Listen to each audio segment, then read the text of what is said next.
let's get right into the rugby then. So then we'll start on Saturday, where the Highlanders hosted the Chiefs in a back and forth game, which finished with Bryn Gatland, who wasn't actually meant to be playing.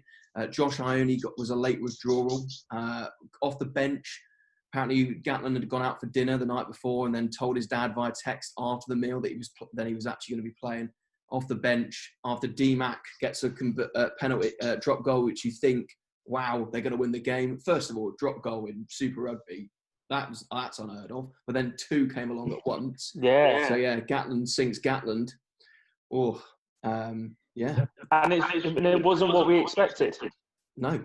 I like to apologise because my prediction of saying 20 plus to Chiefs, the Highlanders were absolutely brilliant in there.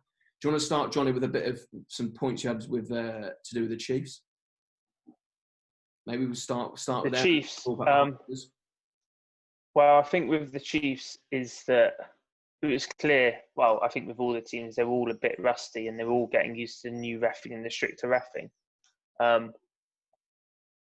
But I think where they lost it was just down to the core skills at the end of the day. It was their line-out and not being able to defend moves as well. I just don't think their line-out wasn't. I think I did get the stats up.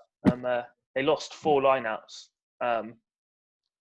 which isn't great in a game, and they weren't competing with the Highlanders. And then I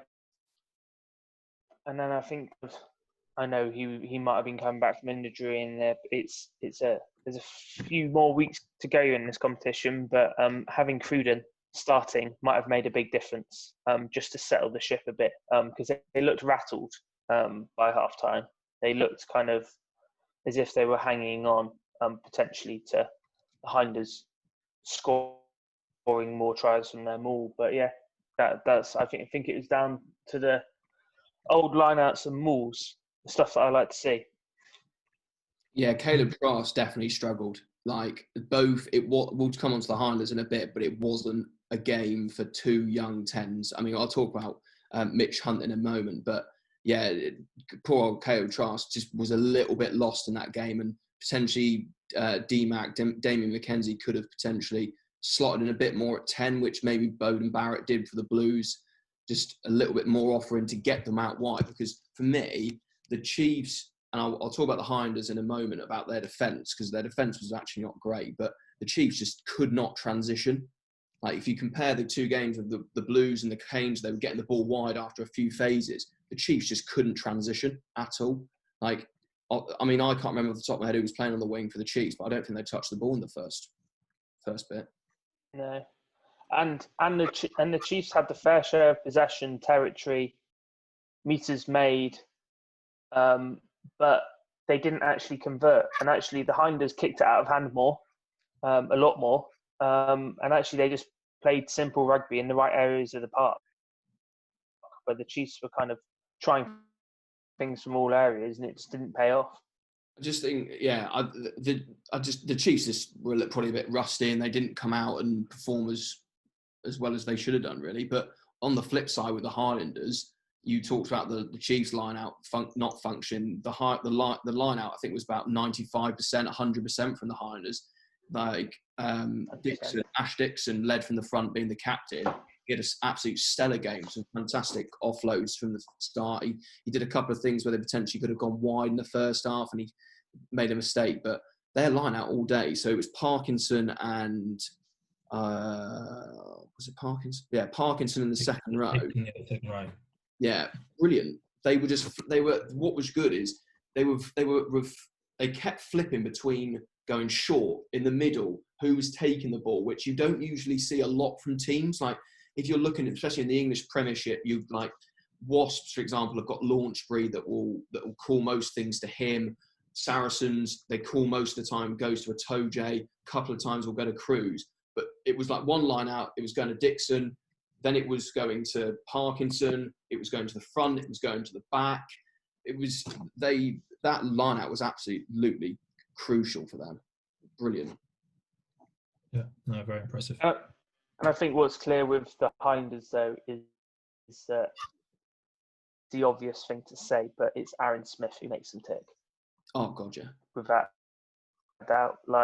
He's clearly running the show completely, and you just got to hope, if you're a Highlanders fan, that he doesn't get injured, because as soon as he's injured, not that the second choice 9 is a lot worse, but it's the leadership and his experience where I think Aaron Smith counts for a lot. Yeah. Well, particularly on that sort of combination of how well Dixon and Smith played, something I was really struck by was the patience in the driving ball. There were a couple of times when it would have been very easy for Smith to say, right, that's looking a bit scary. There are Chiefs defenders getting quite close to the ball. Maybe they're offside. Tell you what, no, I'm going to trust that either the referee is going to make the right decision, the rest of the pack can hold together or not get split, or Dixon's not going to run off on his own. They were just very patiently, they knew that they were going to keep making ground. And then when the time came that Smith had to get rid of the ball, he did. But Dixon's try, that ball was a very, very long ball and went sideways, effectively went left and right before it went forwards. And they took their time. Yeah, well, they were rewarded for it. They were quite good when they did set those mauls, though. Is it come down, and instead of they'd set it, drive forward, is they'd set and go sideways straight away. Yeah. So it meant that there wasn't that initial pushback from the Chiefs, and they quickly gained momentum. And it was just very well. They was quite well drilled. And I think we'll talk about this again. I know about the Blues in a moment. The Blues competed so well against the Canes in the air. The Chiefs didn't get up in the air and they didn't compete. So they didn't put any pressure on them. And when they were making mistakes, and we'll talk about the refereeing potentially later, but as a little summary point, but there was 30 penalties in that game, and it's constantly going back and forth. But the Highlanders did make mistakes, but the Chiefs just didn't punish them. And as we said about Aaron Smith, they put the Highlanders were just put in the right areas and played in the right areas and took the chances. But for me, I was just looking at their defence and I was like, who is doing their defence? Because it was really concerning. It just from a pure defensive point of view, you sort of go out. Sean Edwards talks a little bit about you either blitz or you drift or you do a bit of both. But there was no clarity from the Blues. Sorry, not Blues, the Landers, what they were doing defensively. When we come to the tries at the end of the podcast, we'll show the Ione try in the corner.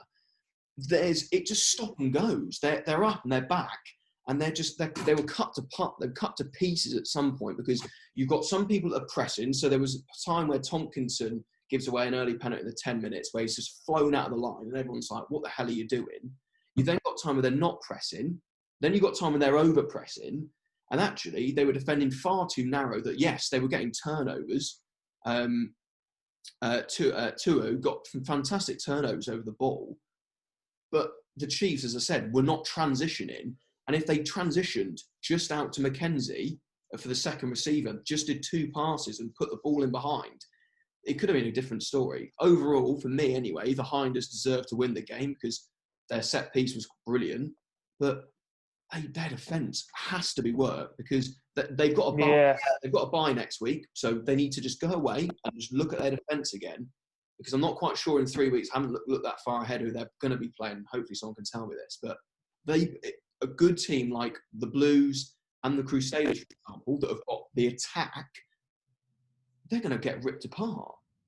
They're away at the Blues in their next match, the Highlanders. And so, yeah, there you go. So I'd like to see with them. I think was it who was their winger that was there was a young winger, didn't they? The Highlanders, 21. I can't remember his name. They had the fullback, Corroy. Yeah, he was good. And was it Mackay? The white one. What's his name? Where's the team sheet?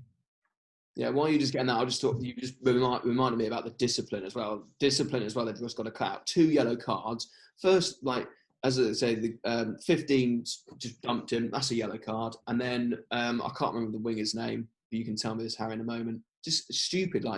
We were 3 years ago. Yeah. The World Rugby really hard down on people getting taken out in the air. And he's not even looking at the ball. Mackenzie's going to take the ball. Well, it was set and go. It was just poor timing. He basically rushed up, knew he wasn't going to compete for the ball, and just looked up, and it was poor. But they did manage to score a try while they had one of those yellow cards, which I think said it all about the Chiefs. Chiefs didn't actually take advantage of that, because usually if you are a good team and the opposition go down to 14 men, you take advantage of that straight away. But the Chiefs just didn't take advantage of it. Yeah, it's Sam Gilbert was the debutant on the right wing. Did okay? It was good. I think he's got good potential. He's quick, tall, powerful. He's good in the air. It was just, I think, just a couple of personnel changes for the next games for both sides will be useful. I think if the Highlanders can get Josh Oney at 10, or even actually bring Gatland at 10, because Mitch Hunt is not a fly half at Super Rugby level, in my opinion. Both him and Trask weren't great, and Cruden has to start for the Chiefs. Because Caleb Trask has got the potential, he's got the work, he's got the opportunity, but he didn't take it when the chances were there to push the Chiefs into good areas.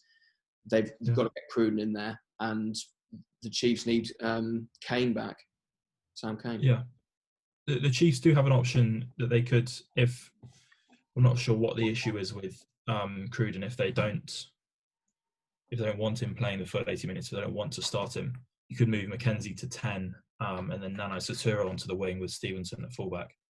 Nana Satura, another sort of classic 27s, big, powerful winger. Would be fun to watch, if maybe not quite as good a rotation of the team sheet as would be to just bring Cruden in. But they certainly have options that, if they've diagnosed that Trask is the issue, the same way that we have, they do have ways of changing that. I don't want to sound cross on maybe coming across as though I was actually in that game supporting the Highlanders. Like, I've become quite over negative, because they did play really well, and they've got some fantastic players in there. Like the centre combination of Thompson and Tompkinson, like not big household names compared to your likes of Ione and Laumape that we'll talk later on about, but they're solid. Like the line when Tompkinson comes through, he's ridiculous. He's 15 metres back and he's just gone, I'm going to hit that line. Boom. And like, if they stay fit, they're gonna be attackingly mindedly good. And if they can get Milner Scudder on the field, that will provide a bit more variety in their attack. But, yeah, no, for sure. Just generally quite quiet from all of the names that we expected to see do better from the Chiefs. It was Boshier was quiet. Yeah, Linnett Brown had a couple of moments. Bashir was very quiet. Jacobson was very quiet. I mean, to be fair, it's his first game for about 12 months, so it's not unreasonable. Laulala similarly hadn't played a game since January. Obviously, he does better when there are lots of scrums in a game. You notice him more when there are more scrums. But Shannon Frizzell was completely absent for the Highlanders in the first half. And then suddenly actually probably playing. And then started carrying again. But yeah, he was. I didn't even see him for the first half. It was all, but Dewey was the one that was class for them in the back row. It was both actually were carrying well, actually. Yeah, I thought they were both solid carrying. I did like how I probably could have once I'd noticed it, but I did enjoy how the Highlanders and even the commentator got confused how effectively Frizzell and Tu'u were on a wing each, and frequently the commentators would get confused because from the back they do look reasonably similar, making quite a lot of ground in those wide channels. It was quite a good use of those two carriers when you've got quite hard workers in the rest of your pack. You can just effectively leave them alone with a winger when they're reliable offloaders, can make a lot of ground that way. Just have to get them the ball.